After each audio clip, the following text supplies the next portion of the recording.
Chapter 1. A spark in the ashes, the girl with no past woke to the sound of crows. Their cries echoed through the jagged cliffs of the ashen wastes, sharp and hollow like splintered glass. Dawn hadn't yet broken, but the sky was bruised with deep violet, a faint sliver of light creeping over the horizon.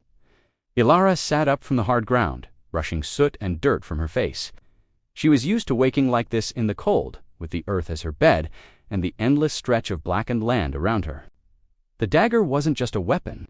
It was the only clue she had about who she was. The land stretched endlessly in every direction, scorched earth, twisted black trees, and ruins swallowed by ash. Somewhere beyond the wastes, the kingdoms of men still thrived, or so the wandering traders claimed, but Elara had never seen them. As she climbed, the crows scattered, and the wind carried whispers low and strange, like a song just beyond hearing. Elara paused, gripping her dagger. She had spent her life surviving here, on the edge of nowhere. No memory older than the age of 6 remained in her mind, only faint dreams of fire and voices calling her name. Elara's palm prickled, a strange warmth spreading from her skin. She glanced down and froze. The opal in her dagger was glowing faintly, pulsing like a heartbeat. From the fissure erupted a dark mist, swirling like smoke, forming twisted, claw-like shapes. The whispers turned into harsh, rasping voices. She didn't even know if Elara was truly her name. It was simply what the old hermit who found her had called Herbie, for he vanished too. She ran a hand through her tangled chestnut hair and squinted toward the ruined watchtower in the distance. Smoke was rising again. The scavengers are hunting early, she thought grimly. Flame-bearer. She didn't know what that meant, but every instinct screamed at her to run. He held a spear that dripped with black fire. She darted back down the ridge, but the mist followed, slithering like a living thing. My master has been waiting for you. The two weapons collided with a burst of heat and sparks. The black fire hissed and recoiled, as though afraid of the dagger's glow. It was dangerous to stay in one place too long. The wastes belonged to no one, but the lawless prowlers who roamed here claimed everything that breathed. I don't know who you think I am, but you've got the wrong time to move, she muttered to herself. Elara packed the few things she owned: a leather satchel, a skin of water, and a small curved dagger with an opal set in the hilt.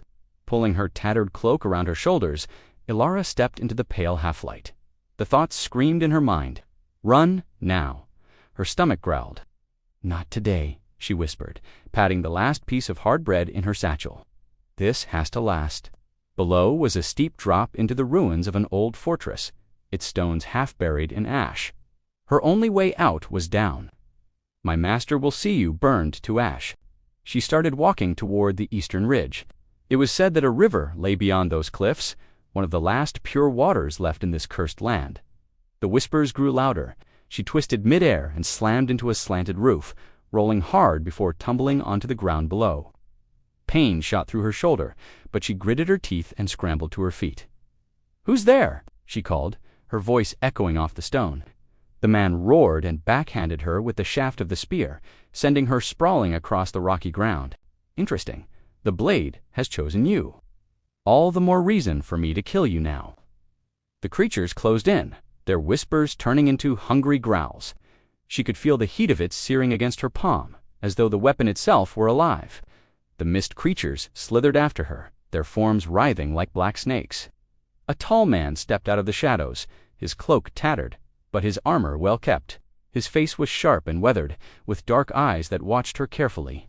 A long sword hung at his side, and a silver hawk emblem glinted on his chest plate. She turned a corner and found herself at a dead end. Without thinking, Elara slashed at the nearest wraith. The blade cut through it like sunlight through fog, and the creature let out a shriek before dissolving into nothing. Another leaped toward her, but she slashed again, her movements fast and sure, as though the dagger was guiding her hand. Name's Kellen, and if I'm not mistaken, you're the one they call the girl with the fire in her blood. No one answered, yet the air seemed to thrum with unseen power, and the memory of those black wraiths was still fresh in her mind. You've got the ember fire in you, girl. Decide fast, girl. He's not going to ask nicely. The masked warrior had found them. Which means, if the Shadow King's hunters have found you, things are about to get very dangerous. We don't have time for a history lesson. If you want to live, you'll come with me. She studied it, her fingers tracing the strange runes etched into its hilt. Flamebearer. The words the wraiths had spoken echoed in her mind. Did it mean her? Did this weapon hold the answers to the past she had forgotten? What? She breathed. Fine. But if this is a trick, suddenly, the ground beneath her shook violently. She stumbled as the earth split open just a few feet away. Flamebearer Elara's breath caught. A figure emerged from the shadows below, man in black armor, his face hidden by a silver mask shaped like a snarling beast. There you are, he said, his voice smooth and cold. The child of the flame. Elara stumbled to a halt, heart pounding. The man lunged with terrifying speed. Instinct took over. Elara raised her dagger, the opal flashing with sudden white light as the spear struck. The masked warrior tilted his head. I don't plan on dying today, Elara snapped. She ducked and slashed at his side. The blade bit through his armor like paper, leaving a streak of burning light.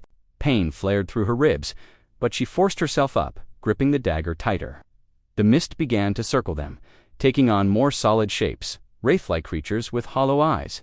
Their voices hissed in unison. Give us the flame. Elara's chest tightened. She didn't understand what was happening, but she knew she couldn't fight them all.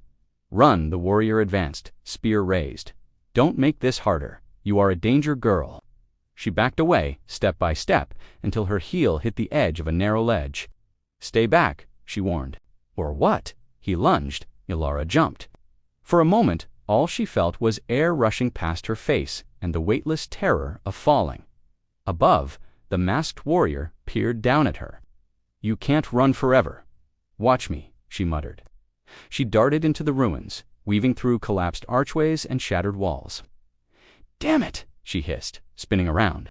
Her dagger blazed with white fire, burning so brightly it hurt her eyes. When the last wraith fell, silence returned, broken only by her ragged breathing. She leaned against the wall, her knees trembling. What was that? She whispered. The dagger's glow dimmed, returning to its usual pale sheen. A sudden sound made her freeze the creak of boots on stone. She spun around, dagger ready, but it wasn't the masked warrior this time. That was quite a fight, he said, voice calm but edged with curiosity.